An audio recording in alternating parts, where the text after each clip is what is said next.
Hey guys, welcome back to TechMan. Today, let me show you how to use Proxy Janitor AI.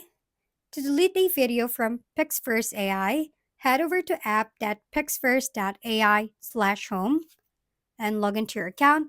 Once you're in, click on Generate Video in the sidebar to access all your generated content.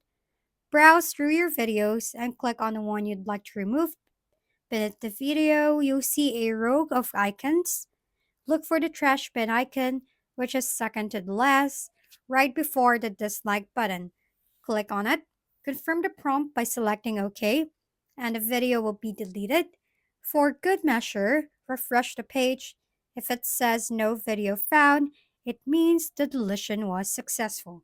And that's how you clean up your workspace and fix first AI quickly and efficiently.